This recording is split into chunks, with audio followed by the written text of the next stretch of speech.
कैसे कैसे प्रभु ने खेल रचाया। भक्त और भगवान के प्रेम का दर्शाती नाता।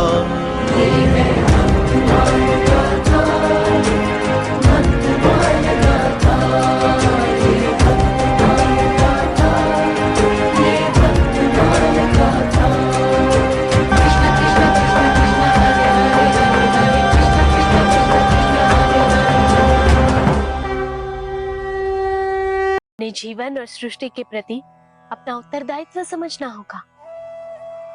परंतु आज आपके मुख से यह उद्गार माता के कम और पिता की भांति अधिक लग रहे हैं। आपका कथन सत्य है स्वामी। मैं अब तक वही कर रही हूँ जो प्रत्येक माता करती है। मैंने देखा कि एक महिला राम भोला को भोजन करा रही है।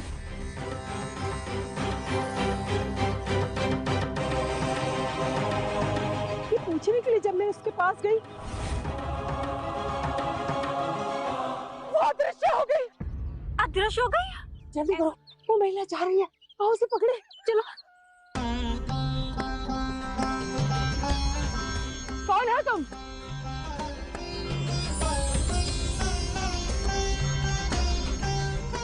अभी तो यही थी, कहाँ गए मुकुल?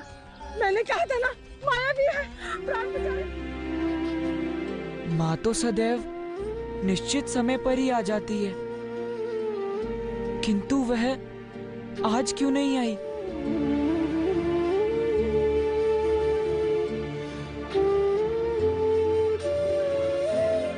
राम कृष्ण हरि बोल, राम कृष्ण हरि बोल, राम कृष्ण हरि बोल, राम कृष्ण हरि बोल।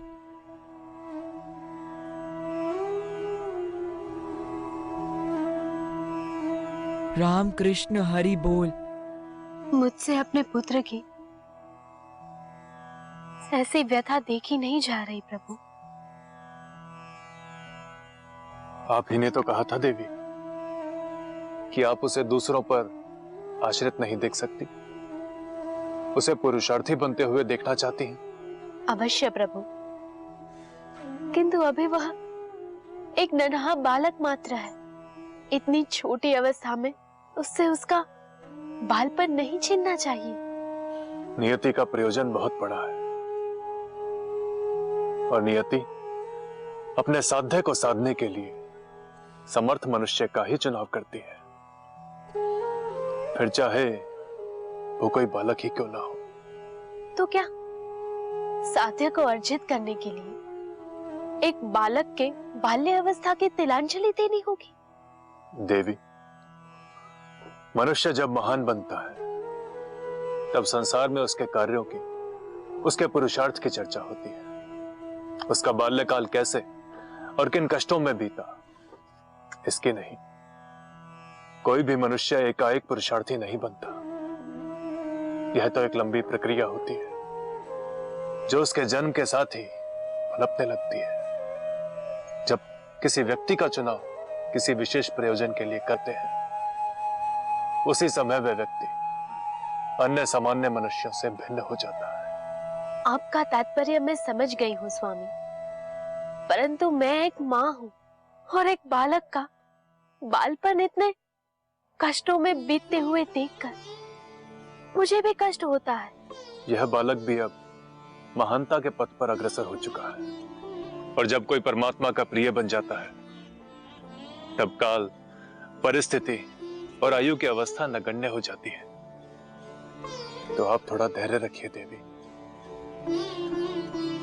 इसके प्रारब्ध के अनुसार इसके जीवन का दूसरा अध्याय प्रारंभ होने वाला है। अब इस बालक का अपने गुरु से मिलने का समय आ चुका है। राम कृष्ण हरि बोल, राम कृष्ण हरि बोल।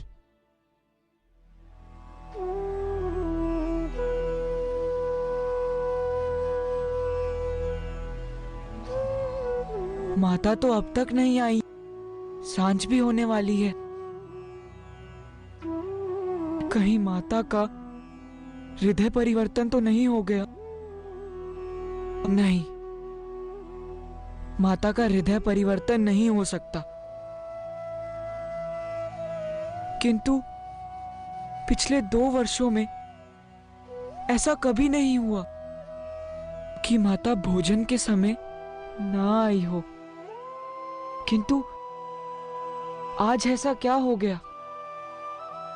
कहीं उनका स्वास्थ्य तो नहीं। हे ईश्वर, इन पिछले 2 वर्षों में मुझ अनाथ की उदर पूर्ति करने वाली माता को सदैव स्वस्थ बनाए रखना।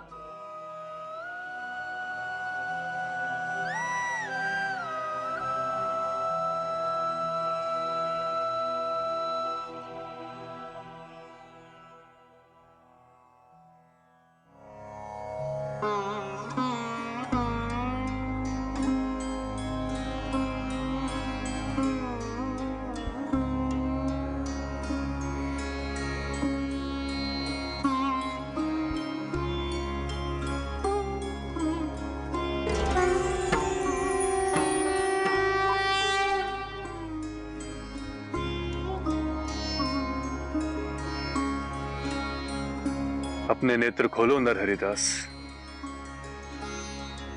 हम तुम्हारी भक्ति से प्रसन्न हुए।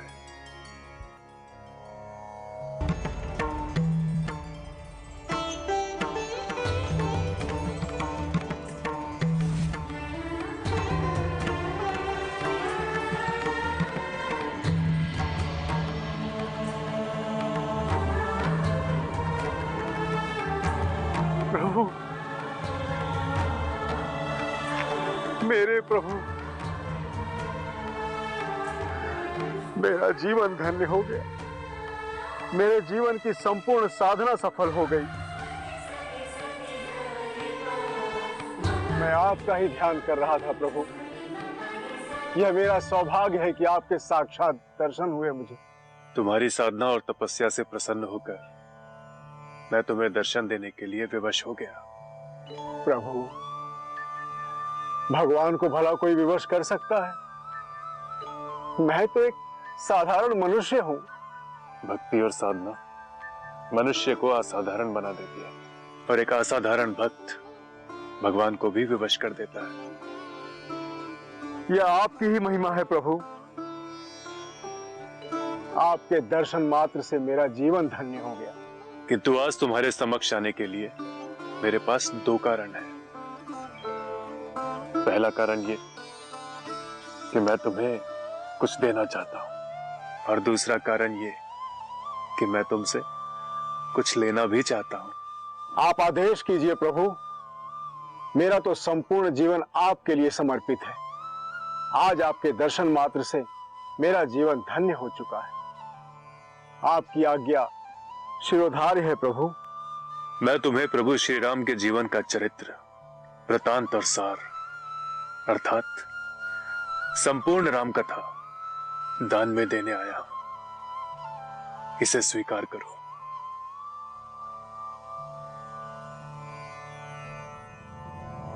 मेरे हो भाग्य प्रभु। आपके साक्षात दर्शन के साथ साथ प्रभु श्री राम के जीवन चरित्र को अंगीकार करने के योग्य समझा मुझे आपने। यह भी तो तुम्हारी भक्ति और साधना का ही तो फल है, क्योंकि संपूर्ण लोक के कल्याण हेतु, मानव जाति के अनुकरण हेतु, सत्य और धर्म की स्थापना, युगों युगों तक मनुष्य के मार्गदर्शन के लिए तथा चरित्र और आचरण की मर्यादा हेतु संपूर्ण सृष्टि के पालन करता मर्यादा पुरुषोत्तम भगवान श्री राम का मानस चरित्र संचारण द्वारा तुम्हें सौंप रहा हूं। तुम अपनी काया और चेतना को स्थिर और सुदृढ़ करके इसे ग्रहण करो। जो आज्ञा प्रभु। भक्त से मिलने को यहाँ आए हैं भगवान, स्वयं चुना शिवनाथ ने देने को वरदान।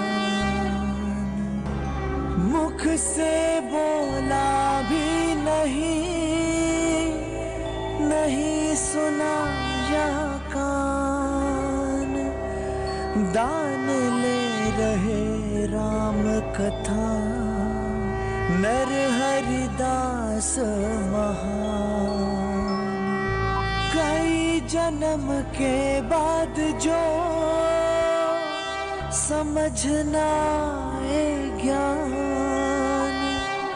क्षण भर में ही दे दिया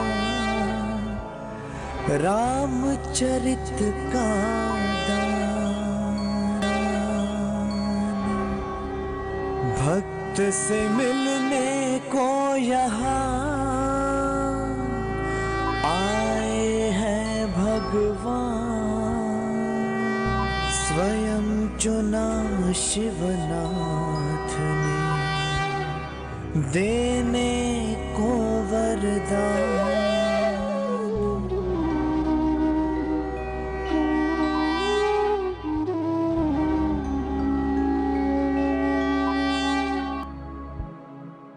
अपने नेत्र खोलो नरहरिदास।